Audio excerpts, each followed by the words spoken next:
한 주간 잘 지내셨을까요? 예. 네.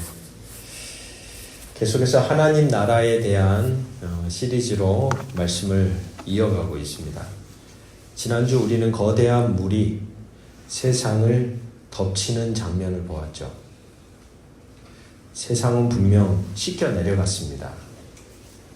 하지만 방주에서 내렸던 남겨졌던 가족, 노아, 그리고 그 형제들의 흔적 속에서 우리는 겉은 분명히 다 씻겨진 줄 알았는데 씻어지지 않는 인간 존재의 실존에 대해 마주했습니다. 축축한 틈새, 여전히 곰팡이처럼 죄가 여전히 붙어 있었다라는 사실이죠. 물기가 마르기도 전에 싹을 틔우더니 어느새 그 죄의 흔적들은 말씀드린 대로 계속해서 확장을 일으킵니다. 어느새 거대한 나무가 되고 그리고 하늘을 가리는 울창한 밀림이 되었습니다. 이제 죄는 가인 한 사람의 주먹 다짐이 아닙니다. 조직적이고도 거대한 제국이 되어 이제 하나님께 도전장을 내밉니다. 오늘 우리가 읽었던 창세기 전반부가 끝나는 지점입니다. 이 지점에서 인간이 하나님을 향해 가장 높이 주먹을 쳐들었던 현장이 바로 이 바벨탑이 세워지는 시날 평지입니다. 가장 절정에 달했던 인간들의 어떻게 보면 반역의 흔적. 그곳에서 그들은 하늘을 찌를 듯한 탑을 쌓죠. 이것은 단순한 건축 양식이 아닙니다. 이 탑을 쌓음으로써 인간의 행위가 하나님께 또는 세상을 향해 던지는 아주 강력한 메시지가 담겨진 흔적인 것입니다. 이런 의미를 가지고 있다고 볼 수 있겠습니다. 하나님 없이 우리끼리 영원히 잘 살아보겠다라는 거죠. 하나님 없이.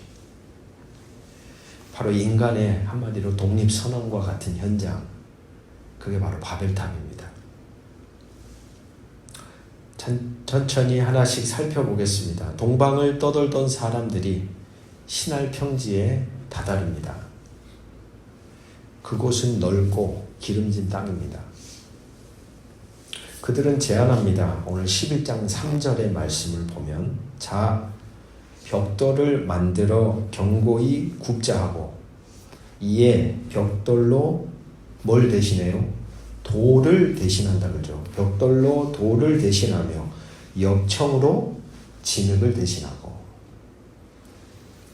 성경의 묘사를 조금 우리가 주목해 볼 필요가 있습니다. 그들은 돌이라는 걸 버리고 뭘 사용해요? 벽돌을 사용하죠. 하나님이 만드신 돌을 보십시오, 여러분. 같은 돌이 하나라도 있던가요? 다 다르죠. 사람은 또한 어떻습니까? 사람도 다 다릅니다. 모난 것, 둥근 것, 거친 것, 제멋대로입니다.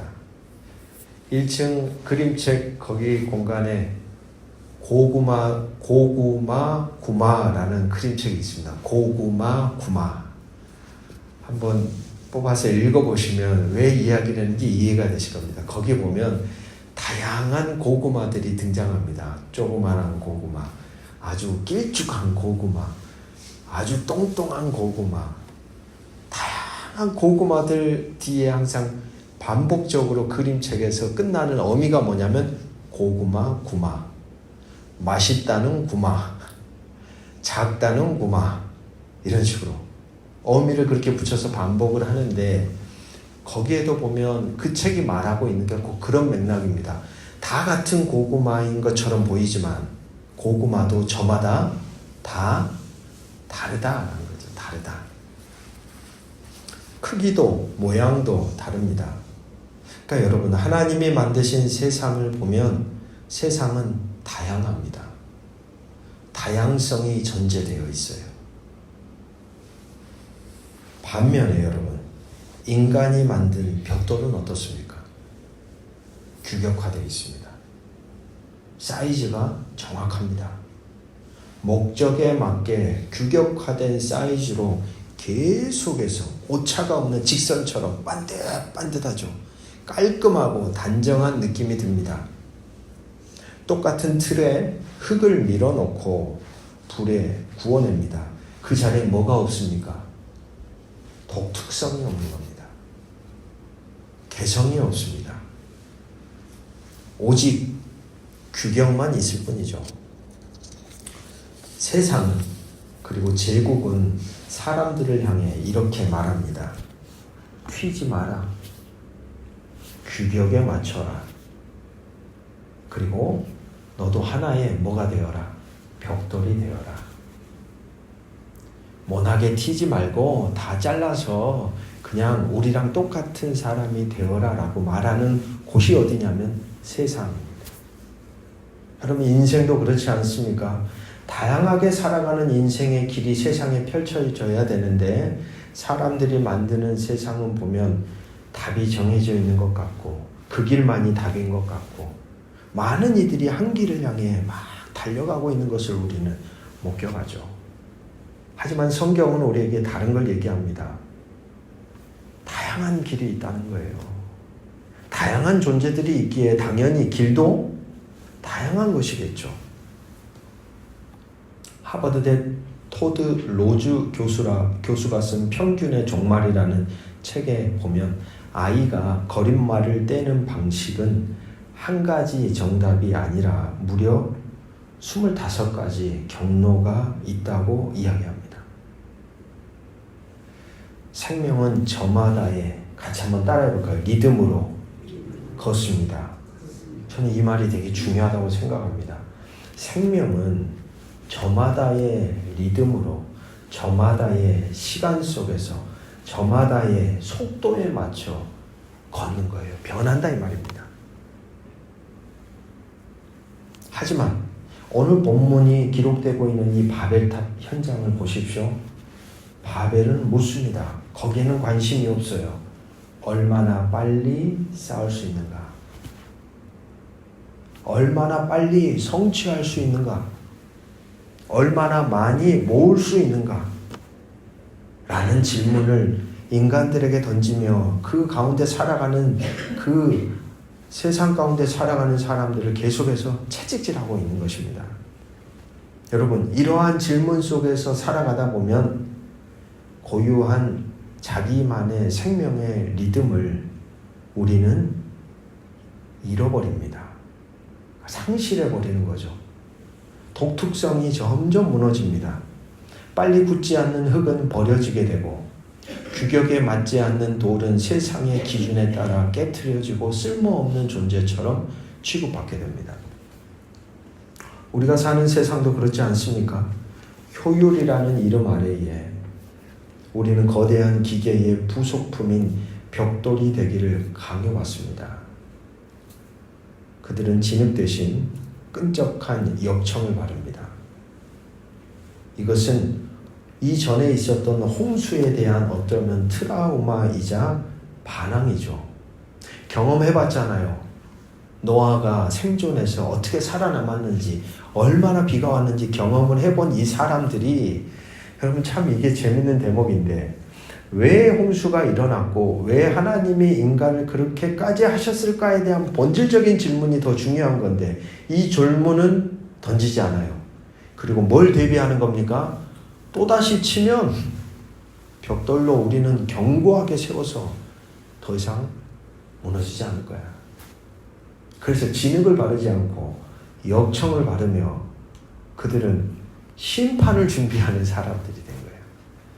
그러니까 참 인간이라는 존재의 이 어떻게 보면 죄성이라는 게 방향성이 자기의 존재가 거룩한 존재로, 아름다운 존재로, 하나님과 가까워지는 존재로 변해가려는 방향성이 있는 게 아니라 인간이라는 이 존재의 방향성은 늘 죄성을 향해 가고 있다는 것을 보여주는 대목이죠. 그들은 말하는 것이죠. 물 심판이 와도 우리는 끄떡없다. 방수는 누가 한다? 우리가 한다. 하나님 없는 안전지대. 그것이 바로 시날 평지에 세워졌던 바벨탑입니다. 하나님이 없는 안전지대. 여러분, 하나님이 없는 지대가 어디 있습니까? 근데 이들 스스로 무소부재하신 하나님의 존재를 뭐하고 있어요? 몰아내고 있는 겁니다. 여기 들어오지 마세요. 여긴 당신이 필요 없어요. 여기는 우리들만의 세상입니다. 그러면서 온 세상에 충만하신 하나님의 존재의 이 존재를 자꾸 영역을 구분해서 잘라내고 몰아내는 일을 어디에서 하고 있는 겁니까? 바벨탑에서 하고 있다는 사실을 우리는 주목할 필요가 있습니다. 높이 솟은 탑 앞에서 그들은 본심을 드러냅니다. 11장 4절을 보시면 탑 꼭대기를 하늘에 닿게 하여 우리 이름을 내고 온 지면에 흩어짐을 면하자. 이 짧은 문장에 반역의 3요소가 꿈틀거리고 있습니다. 첫 번째는 교만입니다. 교만. 탑 꼭대기를 하늘에. 피조물이 어디를 넘보고 있는 겁니까? 창조주의 안방을 넘어보고 있는 겁니다. 이 당시에 하늘이라는 곳은 어떤 곳입니까? 신의 영역입니다. 신의 거처입니다. 그런데 건물을 세워서 어디까지 올라가자? 그래, 신이 있는 곳까지 올라가자 이거예요. 마치 이 대목을 딱 보면 창세기 1장 2장에 나왔던 하와에게 접근했던 뱀의 말이 떠오르죠. 어떻게 유혹을 합니까? 누구와 같이 된다 그래요? 하나님과 같이 된다. 다 말만 살짝 달라졌지 사실 인간이 무너지는 방식은 성경에 반복이 되고 있죠. 여기에서도 동일합니다. 하늘까지 높아져 보겠다. 하나님과 같아지겠다. 라고 하는 인간의 이 교만의 흔적이 오늘 첫 번째 등장하고 있습니다. 두 번째 반역의 요소는 명예욕입니다. 우리 이름을 내고, 히브리어로 이름을 낸다는 것은 자신의 존재 가치를 스스로 증명하겠다는 뜻입니다. 여러분, 성경은 하나님이 인간을 불러줄 때 가치가 생겨나는 겁니다. 하나님이 우리를 불러주시고 하나님이 우리와 이어질 때 우리의 존재가 최상의 가치가 발현되는 거예요. 근데 우리가 사는 세상은 어떻습니까? 내 스스로 나를 올려 세워야 돼요. 계속해서 우리를 그렇게 요구하고 있어요. 많은 사람들이 그래서 계속해서 올라가기 위해 몸부림칩니다. 스스로의 이름을 내기 위해서 내 이름 석자가 브랜드가 되는 것, 어찌 보면 이것이 바벨의 정신입니다. 중요한 것은 이러한 바벨의 정신을 따라 인생을 걸어가다가 마지막 이 욕망의 끝에는 무엇이 있을까요? 혹시 그런 이야기 들어보신 적 있습니까? 플로리다의 개 경주장 이야기. 여러분 혹시 개 경주하는 거 혹시 보신 적 있으세요? 개들이 사람처럼 땅 하면 뜁니까? 아닙니다. 옆에 뭐가 같이 달려가요. 네, 보신 적이 없으시군요. 옆에 전기 토끼가 붙어 있습니다. 이 토끼. 시작 하면 이 전기 토끼가 옆에서 레일을 따라 먼저 쫙 갑니다. 그러면 이 개들이 그걸 보고 막 뛰어가는 거야. 근데 이 경기장에 문제가 하루 생긴 겁니다. 어느 날 밤 기계가 고장이 난 겁니다. 트랙을 질주하던 토끼가 탁 하고 멈춰서 버렸어요. 어떻게 됐을까요? 개들이 토끼를 덮쳤습니다. 그 다음은요, 개들이 멘붕이 온 겁니다. 혼란에 빠진 겁니다. 이게 먹는 건지 무는 건지 털 뭉치에 불과한 것인지를 그들은 몰랐었으니까요. 그냥 그것만 보고 달려갔던 거예요. 목표를 잃은 개들은 허공을 향해 짖고 옆에 있는 동료를 물어뜯기 시작했습니다. 경기장은 순식간에 아수라장이 됐죠. 여러분, 이 지점에서 어쩌면 우리의 욕망의 끝이 이와 같지 않을까라는 생각이 듭니다. 우리의 욕망의 끝이. 우리가 그토록 찾고 싶어하는 세상의 성공, 내 이름의 명예, 내 이름의 영광이 사실 전기가 끊기면 멈추는 가짜 토끼가 아닐까?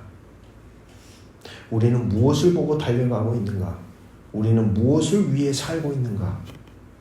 거기에 대한 질문과 고민과 성찰이 없으면 우리도 어느 순간 이 개들처럼 멘붕이 오는 자리에 서게 된다는 겁니다.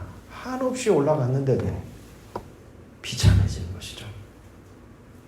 바벨탑은 하나님 없이 스스로 영원을 확보하려던 거대한 우상단지와 같았습니다. 기억하십시오. 우상은 결정적인 순간에 배신합니다. 이제 됐다 싶은 그 순간 뒤통수를 탁 치고 인간을 향해 뭐하고 있습니까? 비웃습니다. 비웃는 거예요. 결정적인 순간에 멈춰서서 우리의 영혼을 비웃는 것. 그리고 세 번째 반역의 요소는 불순종입니다. 하나님이 노아에게 명하셨던 명령, 아담에게 행하셨던 명령 그대로 바톤을 받아서 노아에게도 명령하셨죠. 생육하고 번성하고 다스리라. 근데 여러분, 이 바벨탑의 핵심은 무엇입니까? 생육하고 번성하고 다스리려면 이 사람들이 모여 있으면 안 되고 어떻게 해야 됩니까? 흩어져야 되거든요. 그러니까 반역의 3요소 가운데 세 번째는 하나님의 말씀의 통치가 사라져버린 겁니다. 하나님 말씀의 다스림을 잃어버릴 때 우리의 인생은, 우리가 서 있는 삶의 자리는 세상의 나라로 색깔이 변해버립니다. 바로 그 현장에 이 반역의 3요소가 이 바벨탑, 신할 평지에서 꿈틀거리고 있었던 것입니다. 땅 위에서는 난리가 났습니다. 계속해서 탑이 올라가니까 박수를 치며 환호성을 치며 더 높이, 이제 하늘이 코앞이다. 땀범벅이 된 인간들이 벽돌을 나르며 환호성을 지릅니다. 성경은 이때 아주 기가 막힌 장면을 우리에게 보여줍니다. 5절 말씀입니다. 여호와께서 사람들이 건설하는 그 성읍과 탑을 보려고 내려오셨더라. 여러분, 시선을 하늘로 옮겨봅시다. 하나님은 고개를 갸웃하십니다. 구름 아래 저 까마득한 곳에서 인간들은 그게 최고라고, 이 정도 탑이면 정말 최상의 탑이라고 환호성을 치며 막 대단한 것처럼 이러고 있는데, 저 하늘에 계신 하나님이 보시기에는 그것이 하나의 작은 점이었던 거죠. 점.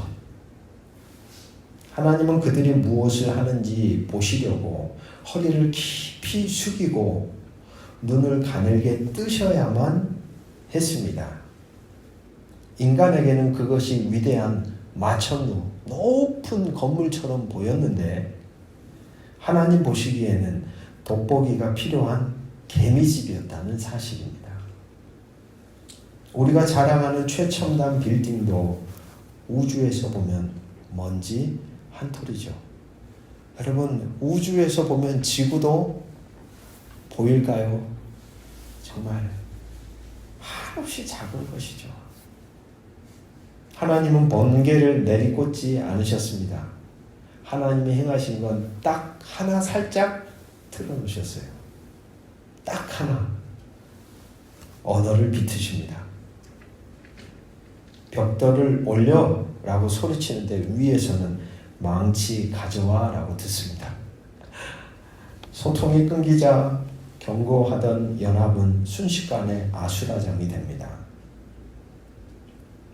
짜증이 솟구치고 서로 멱살을 잡습니다. 그토록 흩어짐을 면하자 외쳤지만 결국 그들은 뿔뿔이 흩어집니다. 그들은 탑의 이름을 신의 문이라는 의미의 바벨이라 지으려 했습니다. 하지만 역사는 그곳을 혼돈이라고 기록합니다. 우리 이름을 내자던 그들의 이름은 수치스러운 실패의 대명사가 되어버렸습니다. 말씀을 맺습니다. 창세기 11장까지 롤러코스터처럼 추락하는 인간을 우리는 보아왔습니다. 에덴에서 쫓겨나고 형제를 돌로 쳐 죽이고 이제는 하나님을 향해 벽돌을 던집니다. 세상은 바벨탑이 멈춘 공사장처럼 황량하고 시끄러운 소음 속에 남겨졌습니다. 바로 그 침묵과 혼돈의 순간 우리는 창세기 12장을 열어봅니다. 모두가 자기 이름을 내려고 소리칠 때 하나님께서 조용히 한 사람의 이름을 부릅니다. 우리가 잘 아는 것처럼 아브라함입니다. 아브라함아, 아브라함아. 아브라함이 하나님을 불렀던 게 아니라 하나님이 아브라함을 부르셨다. 그는 화려한 바벨, 갈대아 우르를 떠나 황량한 가나안으로 발을 옮깁니다. 아브라함은 중심을 떠나 변방으로 이동했습니다. 안주하던 성을 버리고 길 위로 나섰습니다. 하나님은 그를 호모 비아토르, 순례자라고 부르셨습니다. 순례자. 신앙은 명사가 아니라 동사입니다. 이름이 아니라 걷기입니다.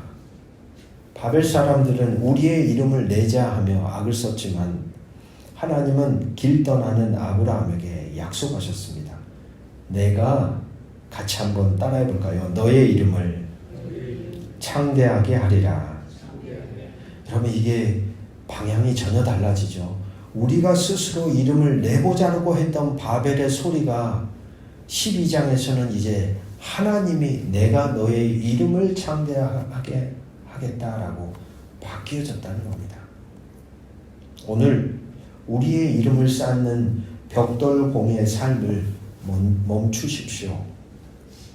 하나님의 이름을 부르며 걷는 순례자가 되십시오.